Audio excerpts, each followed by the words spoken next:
So let's just transition into this book, Rebooting Your Brain. He said, I've read the first couple chapters and honestly it just reminds him how powerful our brains really are. I feel a little like he was before the hospital stint, not noticing life as brightly as I can, let myself be distracted or multitask way too often, and then not present as I should be. Looking forward to reading more of this book. I'm rereading it, and I'm going to just do like 3 chapters a week so that we can talk about it. I didn't send it to you, did I, Mike? I'm sorry. All right, I've read it and I've got it, so I'm good. Right on. Just the 3rd chapter is the one where he talks about what I wrote about in the Friday Focus last week, where a little kid, when he's learning how to walk, like falls 17 times on average. He falls 17 times an hour. Like, who among us would keep doing something if we failed 17 times the first hour? And the difference is that no one's ever told him he can't do it. And he just sees evidence all around him that it's possible to walk, right? So he's just like, well, I want to do what they're doing. I don't want to do what I'm doing. I don't want to keep crawling. And I just think that's such a great freaking way to look at the world, especially in this business. We do this a lot. This is a comparison business, right? As much as I don't want you to compare yourself to anyone else's production ever, it's really difficult to do that. I put out a ranking list, right? So like, it's not like, you're not seeing it and it's not in your face. I do want to celebrate everyone's success, and I want everybody to see where they are, but you should only be looking at yourself and comparing yourself to what you're doing, and understand.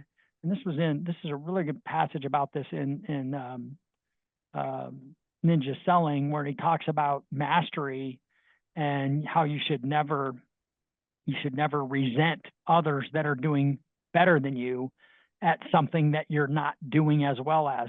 What little kids do is they just keep going until they can do it. What adults do is we start telling ourselves shitty stories about how incapable we are. And then it just translates into the results that we get. I just think it's such a powerful, powerful reminder of what our minds are capable of. And that's my takeaway. So who wants to start? Who wants to add something? Mike, you've read it. So do you have anything else you want to add there? I like what you were saying, and in there they talk about the power of, controlling thoughts, right? And if you look at like the old philosopher, the Chinese Lao Tzu, he talks about your thoughts become your words become your actions becomes your character, and your character becomes your destiny, right? And I Right, think your that life. that's just Yep. so powerful. And I really focused on that when I was a brand new originator. I'm like, I am going to be the top loan officer in this market. And I went out week 1 and I started telling agents when I was meeting with them, like, I'm one of the top, loan officers in the market. Let me tell you why that is. And let me tell you how you can benefit on that, even if you don't use me and you give these tools to the loan officer you're using. And I just said that over and over and over again. And what those thoughts led to then were words, right? So words and then the actions. What does that top loan officer do every day? And that became who I defined myself as, and it manifested my own destiny, right? So it took me 2 years, and I was the number 1 loan officer in my market. So I just really love that aspect of it, thought control. It starts there. Because if you don't believe it, like you're saying, Dave, and you have these shitty thoughts in your head about, oh, well, someone else, they're going to be better rates. They're going to be better than me. They've been using this other loan officer for 20 years. I can't get them. You talk about that. And then once you're talking about that, that is going to lead to your actions. Well, there's no point in going and seeing them. That's going to be a waste of my time.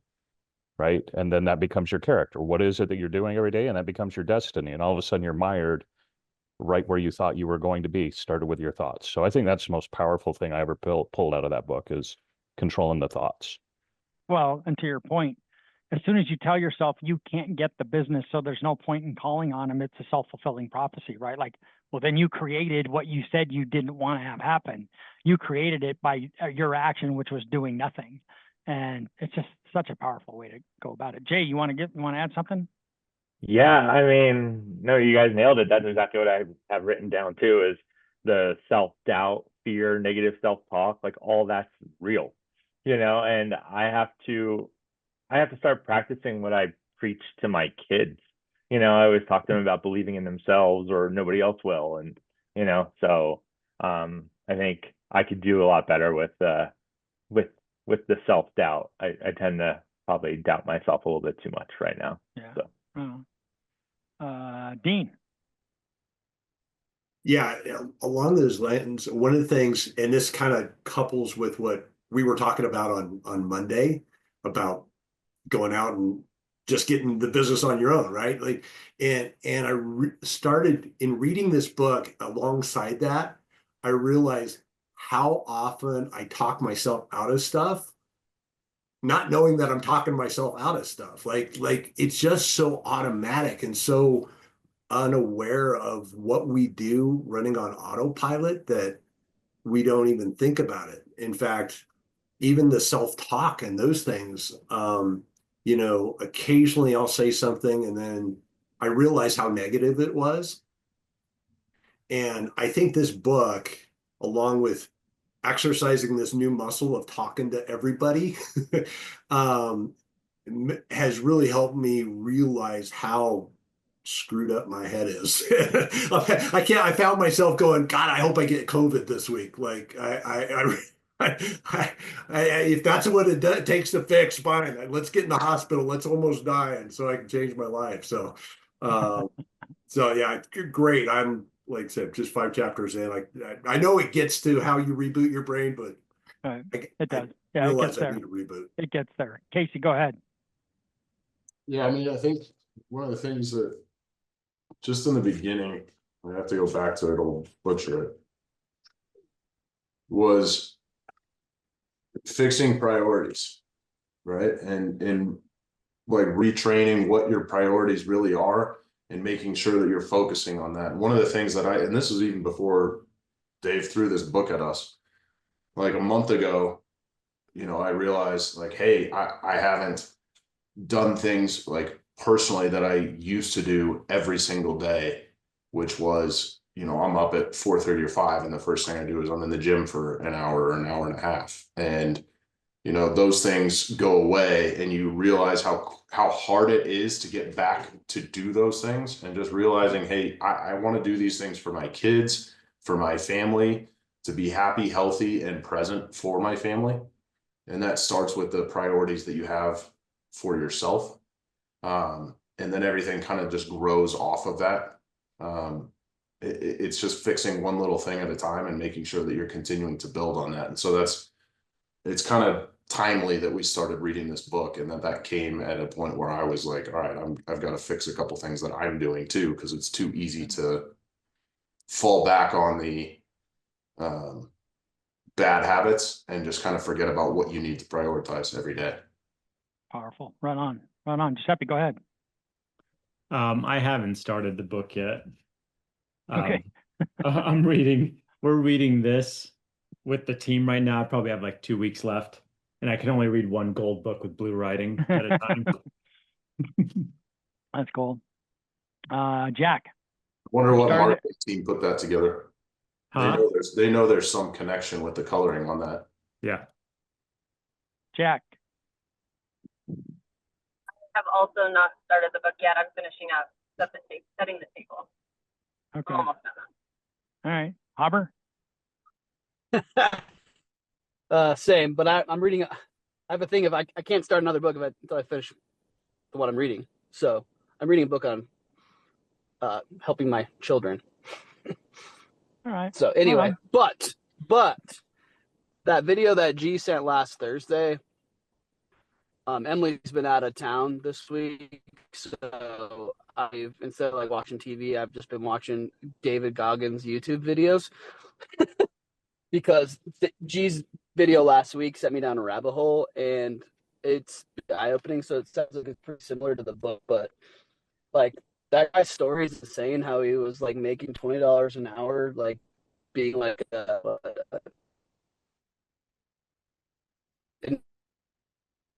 state. You're breaking Hell up. Week. You're breaking up. Oh, really? Yeah. Now go ahead. Now you're back. Shit. Okay, sorry.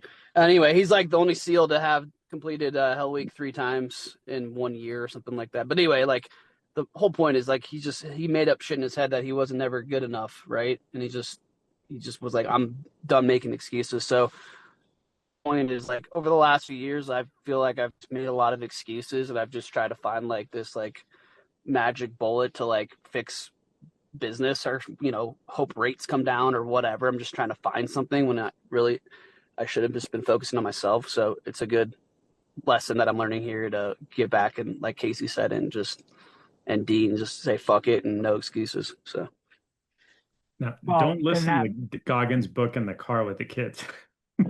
yeah, you can't listen to Goggins. no, not the can't listen book. to I was Goggins with watching the kids. YouTube videos of like, Oh, okay. no, he's awesome. Yeah. His No, book it is was good, like but videos. So on my colorful. after I watched that video, this was last week. I can't remember what day you set it out. I was doing like my first set of push-ups was like in the 70 range, 70 to 75. And then I read that, when you hear him talk about 40%, you get, when you think you can't go anymore, you're really only about 40% of the way there. And I read through his books and I've listened to his books. I was like, oh yeah, I forgot about that. So now I got up to like, I just kept going the other day. It's like, I can do more. I can do 10 more. I can do 10 more. I'm doing 100 on the first set now. I did 110 on the first set this morning. And it's just amazing what your mind tells you you can and can't do. And when our mind is really the thing that's really in control of everything that's happening to us. We just don't realize how important that is. Lori, have you started the book? Okay. Did you want to tell us what you were grateful for or any